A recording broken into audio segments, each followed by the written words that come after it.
வணக்கம் நண்பர்களே. இன்னைக்கு நம்ம சேனல்ல எதை பத்தி பார்க்க போறோம்னா, முருகப்பெருமானுக்கு இருக்கக்கூடிய விரத முறைகள்லயே சிறப்பான ஒரு விரதம்னா கிருத்திகை விரதம். அந்த கிருத்திகை விரதத்தை எப்படி இருப்பது என்பதை பற்றியும், கிருத்திகை விரதத்தின் போது என்னென்ன செயல்கள் செய்யக்கூடாது அதை பற்றிய தெளிவான பதிவினை இந்த வீடியோவில் பார்க்கலாம். இந்த வீடியோ உங்களுக்கு நிச்சயமாக பயனுள்ள தகவல்களாக இருக்கும். அதனால் வீடியோவில் எந்த இடத்துலையுமே ஸ்கிப் பண்ணாமல் தொடர்ச்சியாக நம்ம வீடியோவை பாருங்கள். சேனலை பிடிச்சிருந்தா லைக் பண்ணுங்கள், ஷேர் பண்ணுங்கள், கமெண்ட் பண்ணுங்கள். மறக்காமல் உற்சாக நியூஸ் சேனலையும் சப்ஸ்கிரைப் பண்ணிக்கோங்க. வாங்க வீடியோக்குள்ளே போகலாம். முருகப்பெருமானுக்கே முக்கிய விரதங்களை ஒன்று தான் கிருத்திகை விரதமா. இது விரதம் பார்த்தா முருகப்பெருமானுக்கு இந்த நாட்களில் விரதம் இருந்து வழிபட்டாலே நினைத்தது நிறைவேறும்னு சொல்லுவாங்க. சஷ்டி விரதம் இருந்தால் குழந்தை பேரு கிடைக்கும் என்பதை போலதான் கிருத்திகை விரதம் இருந்தாலும் குழந்தை பேரு தருவாராம் கந்த கடவுள். நிச்சயம் அவர் அருளால குழந்தை பேரும் கிடைக்குமா. முருகப்பெருமானுக்கு முதல்ல உருவான திருநாமம் தான் கார்த்திகேயன். 6 கார்த்திகை பெண்களால் வளர்க்கப்பட்டதாலேயே கார்த்திகேயன் என பெயர் வந்துச்சான். கார்த்திகை பெண்களை சிறப்பு செய்வதற்காகவே சிவபெருமானால உருவாக்கப்பட்ட விரதம் தான் கிருத்திகை அல்லது கார்த்திகை விரதம் சொல்லுவாங்க. முருகப்பெருமானுக்குரிய கிருத்திகை விரதத்தை தொடர்ந்து இருக்க நினைப்பவங்க ஆடி கிருத்திகை விரதத்தை துவங்கி தொடர்ந்து 6 மாதங்கள் கிருத்திகை விரதத்தை கடைபிடிக்கணுமா. தை மாத கிருத்திகையில விரதத்தை நிறைவு செய்து கொள்ளணுமா. கார்த்திகை நட்சத்திரம் முருகனுக்குரிய இது என்றாலுமே வருடத்துல 3 மாதங்கள்ல தான் வரும் கிருத்திகை நட்சத்திரம் மிக உயர்வாக போற்றப்படுது. கார்த்திகை மாதத்தில் வரும் கிருத்திகை நட்சத்திரம் திருக்கார்த்திகை திருநாளாக கொண்டாடப்படும். ஆடி மாதத்துல வரும் கிருத்திகையும் தை மாத கிருத்திகையும் முக்கிய விரத நாட்களாக அனுஷ்டிக்கப்படுமா. கிருத்திகை நட்சத்திரத்துல விரதம் இருந்து முருகனை நீங்க வழிபட்டு வந்தாலே சகல நலன்களும் கிடைக்குமா என சிவபெருமானே அருளிய சிறப்பான நட்சத்திரம் தான் கிருத்திகை. கிருத்திகை என்று முருகப்பெருமானுக்கு 6 வகையான நெய்வேத்தியம் படைத்தும் 6 வகையான மலர்களால் அர்ச்சனை செய்து பாருங்கள். 6 வகையான பூஜைகளும் செய்யணுமா.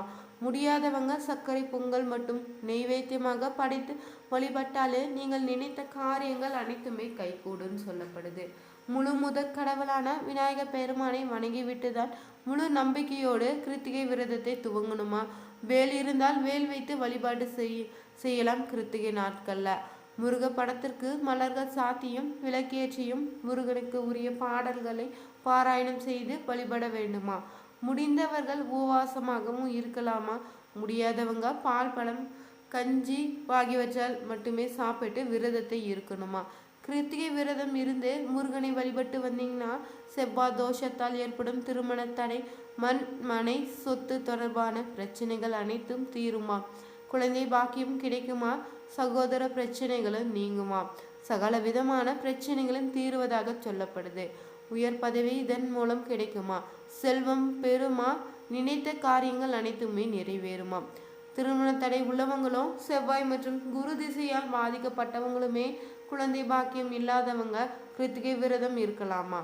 உயர் பதவி கிடைக்க விரும்புவங்களும் கூட கிருத்திகை தினத்துல விரதத்தை இருந்து பாருங்கள். நிச்சயமாக உங்கள் வாழ்க்கையில ஒரு மாற்றத்தை நீங்க சந்திக்கலாம். மற்ற விரதங்களை அவற்றுக்குரிய திதியில மட்டும்தான் துவங்கணும். ஆனால் கிருத்திகை விரதம் கிருத்திகைக்கு முன்பு வரும் பரணி நட்சத்திரத்துல துவங்கணுமா.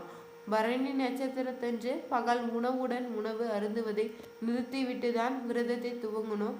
கிருத்திகை என்று மாலையில பூஜை செய்த பிறகு விரதத்தை நிறைவு செய்து கொள்ளணும். பெருமானுக்கு கார்த்திகை நட்சத்திரத்துல பிறந்து கார்த்திகேயன் என பெயர் பெற்று அவருடைய அருளை அடைவதற்கு நாம் எடுக்கக்கூடிய விரதம் தான் கிருத்திகை விரதம்.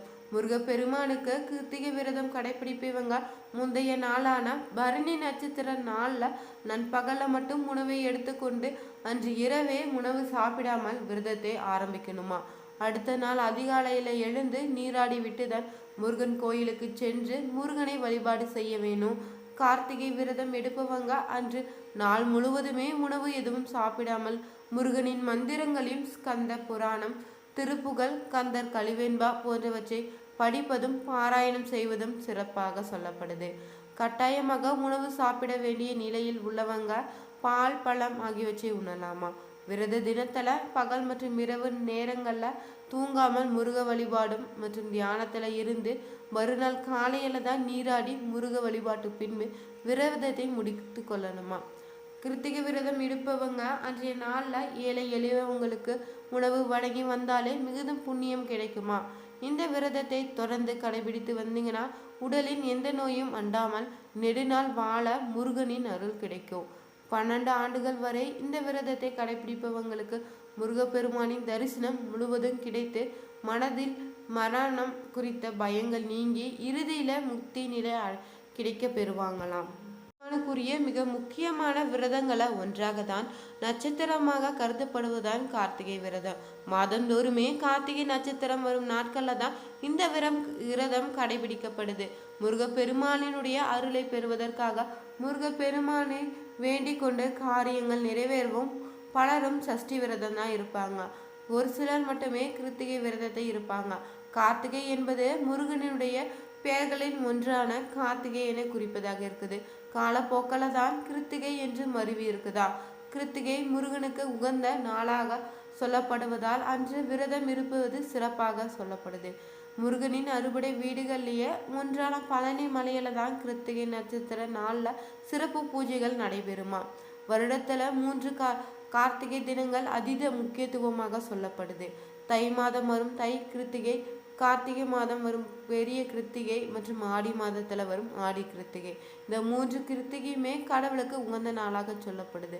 மற்ற நாட்களில் வரும் கிருத்திகை தினத்திலையும் நீங்கள் தொடர்ந்து வழிபட்டு வந்தாலே உங்கள் வாழ்க்கையில நீங்க வேண்டிய அனைத்தையும் தந்தருவார் முருக கடவுள். 6 அக்னி பொறிகள் மூலம் 6 முகங்களோடு பிறந்த முருகன் தான் 6 பெண்களால வளர்க்கப்பட்டிருக்காரு. அவர் குழந்தையாய் வளர்ந்ததுமே திருவிளையாடல்கள் புரிந்ததும் 6 நாட்கள் தானா. இப்படி சகலத்திலுமே 6 என்னும் முக்கியமாய் அமைய பெற்ற முருகனுக்கு நாமம் சரவணபவ என்னும் 6 எழுத்து மந்திரம்தான். கார்த்திகை விரதமே முருக பெருமானை வளர்த்த கார்த்திகை பெண்களை சிறப்பித்து நன்றி சொல்லும் விதமாக ஏற்படுத்தப்பட்ட ஒன்றாகவே சொல்லலாம். சூரனை வதம் செய்ய 6 முகன் தோன்றியதும் அவளை கார்த்திகை பெண்கள் பாலூட்டி போற்றி வளர்த்ததுமே குமரன் வளர்ந்ததும் அவனை சேர்த்து ஒன்றாக உமையாளுடன் அங்கே எழுந்தருளிய சிவபெருமான் கார்த்திகை பெண்களை போற்றி வாழ்த்தி இனி கந்தன் என்ற பெண்களின் பெயராலே கார்த்திகேயன் என அழைக்கப்படுவான் என சொன்னாங்களாம். அவர்களுக்கு நட்சத்திர பதவியும் அளித்து இந்த கார்த்திகை பெண்களின் நட்சத்திரம் வரும் சமயம்தான் விரதம் இருப்பவங்களுக்கு குறைகள் நீங்கிய நல்வாழ்வும் முக்தியும் கிடைக்கும்னு அருள் செய்திருக்காங்க. கிருத்திகை விரதம் தான் கார்த்திகை விரதம் என அழைக்கப்படுது. கார்த்திகை நட்சத்திரத்துல விரதம் இருந்து முருகனை நீங்க வழிபட்டு வந்தாலே அவர்களுக்கு கல்வி, ஆயுள், நல்ல மனைவி, நன்மக்கட்பேறு, நிம்மதியான வாழ்வு ஆகியவை எல்லாமே கிடைக்க பெறும். ஒரு மாதத்திலும் வருகின்ற முருக பெருமானுக்கு உகந்த நாளான நட்சத்திரமாகிய கிருத்திகை நட்சத்திரத்துல முருக பெருமானை நினைத்து விரதம் இருக்குண்டாலே முருகனின் அருள் கிடைக்கும் என்பது ஐதீகமாக சொல்லப்பட்டது. முருக பெருமானே அவருக்குரிய கிருத்திகை நட்சத்திர தினத்துல தான் வழிபட கூறிய வேண்டிய மந்திரமும் இருக்குதா.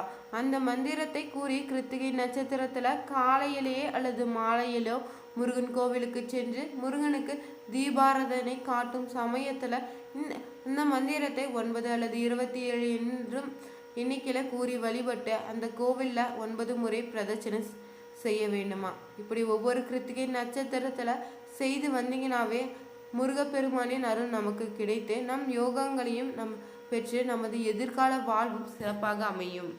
சாஸ்திரத்தின்படி ஜனனகால ஜாதகத்துல செவ்வாய் சுப வலிமை பெற்றவர்களுக்கும் செவ்வாய் கிரகத்தின் மூலம் நல்ல கதிர்வீச்சுகள் நன்மை தருதான். இதனால் இந்த கருங்காலி மரக்கட்டியால் செய்யப்பட்ட மாலையை மேஷம், விருச்சிகம், மிதுன ராசிகளில் உள்ள சில நட்சத்திரங்களை பிறந்தவர்கள் அணியலாமா.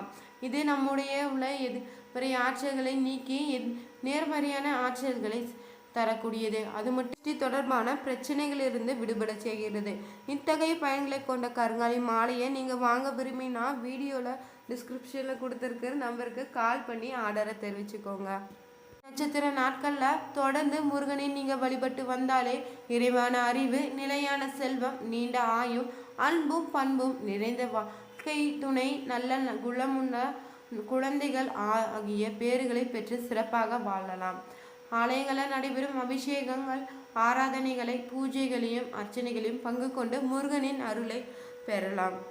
விரதம் இருக்கும் நாட்களில் இரவுல நித்திரை செய்யாமல் விழித்திருந்தோம் கந்த மந்திரங்களை ஜபித்தும் மறுநாள் காலையில ரோகிணி நட்சத்திரத்துல காலையில் மீண்டும் நீராடி நித்திய வழிபாடுகள் புரிந்து கந்தன் அடியர்களுக்கு அன்னதானம் செய்தும் அவர்களுடன் கூடி உணவும் உண்ணலாம்.